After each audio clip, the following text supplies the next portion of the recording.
मैं रहूं चाहे नहीं रहूं, लेकिन आप अपने अंदर ज्वाला को जगा कर रखिए, अपने अंदर चिंगारी को जगाइए कि आखिर इतने बड़े समाज की रहनुमाई कौन करेगा। हजरत उमर फारूक के दौर को पढ़िएगा, उन्होंने भी रहनुमाई किया था। आप रहनुमाई से पीछे क्यों हटते हैं?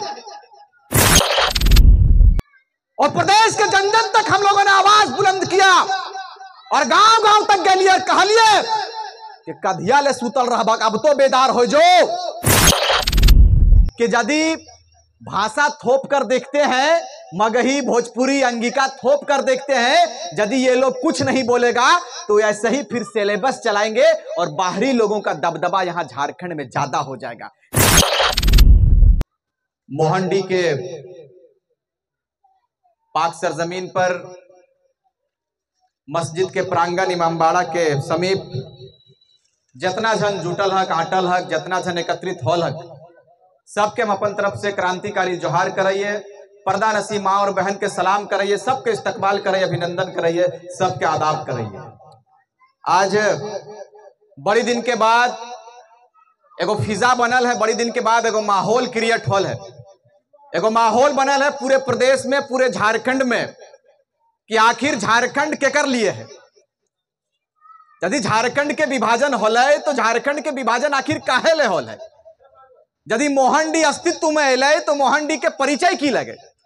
यदि बोकारो झारखंड और भारत के मानचित्र में अले तो बोकारो के अपन परिचय की लगे, झारखंड के अपन अस्तित्व की लगे, झारखंड के पहचान की लगे।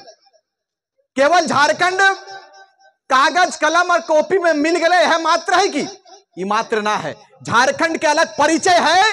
झारखंड एगो खैरात वाली धरती ना है। झारखंड के अस्तित्व यदि आयल है तो 88,000 शहादत के बाद झारखंड के तस्वीर बनल, इस बात को याद रखें। बहुत ऐसा आदमी हथिन जकर से हमनी के दिक्कत हो गए। दिक्कत की होले कि अब तक झारखंड में 24 साल के प्रदेश जब बन गए तो 24 साल से पूर्व में नेता आयलथिन, नेता चल गलथिन, नेता अपन प्रॉपर्टी बनल के अपन बाप के सिस्टम, अपन पिता के माने जब बेटा तैयार भय गए और जब यहाँ झारखंड के लिए विधायक बन गलथिन, MP बन गलथिन, तो झारखंड के लिए कुछ ना कर ले, केवल और केवल अपन प्रॉपर्टी बनवे के काम कर ले, यह उस सबके परिचय लगे। लेकिन जैसे ही हमने नौजवान के आगमन भले 2022 में एगो झारखंड में भाषा थोपल गेलो, भाषा की हले मगही भोजपुरी अंगिका और सब बाहरी भाषा के थोपल जाहल। काहे थोपल जाहल?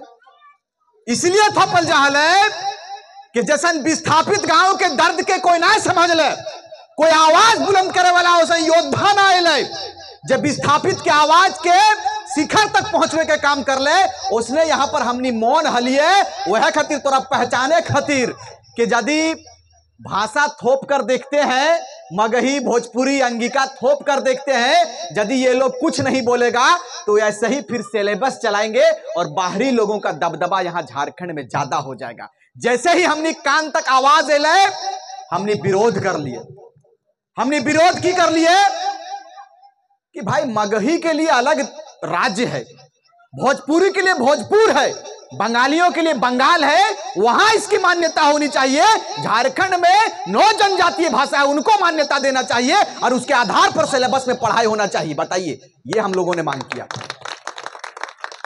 ये आवाज टा बुलंद होले, आग लागले, चिंगारी हमने लगलिए धनबाद और बोकारो की धरती से चिंगारी लागले। चिंगारी लागल के बाद पूरे प्रदेश में कर आवाज ब्लास्ट भई गए कि छात्र लोगों ने आंदोलन की शुरुआत कर दिया है, छात्रों ने आवाज बुलंद किया है मगही भोजपुरी के खिलाफ में। सरकार के झुके भले, सरकार के झुके भले, सरकार वापस करल थिन भाषा। हम कहलिए इटा तो खोच लगो 1932 के खतियान हमारा असल मांग लगो, इधर तोरा दिए हो तो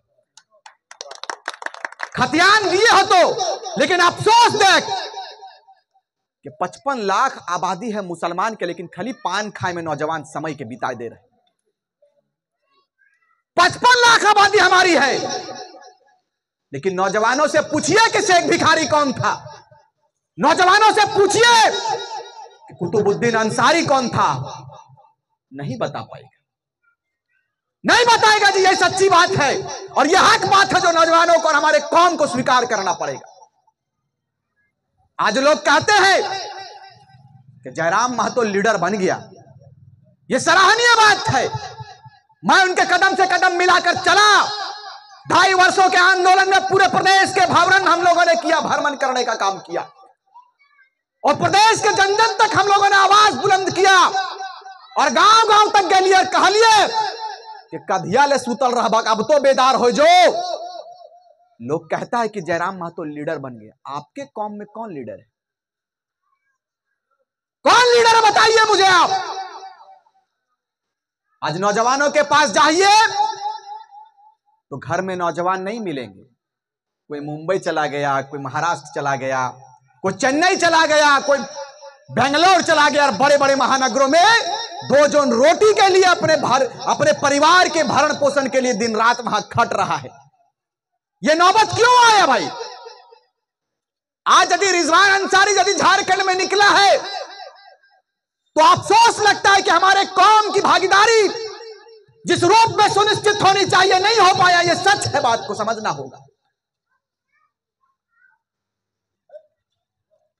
यह समझना होगा। हजरत उमर फारूक के दौर को पढ़िएगा, उन्होंने भी रहनुमाई किया था। आप रहनुमाई से पीछे क्यों हटते हैं? मुझे बताइएगा क्यों पीछे हटते हैं? नौजवानों के अंदर राजनीतिक की चेतना उत्पन्न क्यों नहीं होती? कभी आपने सोचा? नहीं सोचा। आपको बिरयानी खाने से, पुलाव खाने से फुर्सत ही नहीं है हजरत, यही हकीकत है। पकौड़ी का दुकान में खाइए, शाम को चाय पीजिए, कोई मना नहीं करता है, लेकिन आपको हक और हुकूक पर बात करना पड़ेगा। आपके वोट की अहमियत लोगों को समझाना पड़ेगा। खास करके नौजवान तबके के लोगों को मैं इस बात को बताकर जाऊंगा आज मोहंडी की धरती से कि बेदार हो जाइए। वक्त बेदार का है, समय जगने का है। मैं रहूं चाहे नहीं रहूं, लेकिन आप अपने अंदर ज्वाला को जगा कर रखिए, अपने अंदर चिंगारी को जगाइए कि आखिर इतने बड़े समाज की रहनुमाई कौन करेगा? कौन करेगा? कोई खलीफा आएंगे क्या हजरत? कोई खलीफा आएंगे क्या? खलीफाए आम खलीफाए दौम चले गए, अब नहीं आने वाला। शेख भिखारी आएंगे क्या? ना आए तो फिर ना आए तो खाली सुपारी पान तक तो अपने आप के सीमित रखा ले। हाँ? अरे 55 साल औसत आयु है आपकी। आज चाचा की दाढ़ी सफेद हुई, कल हमारी दाढ़ी सफेद हो जाएगी। हम वहां क्या हिसाब देंगे?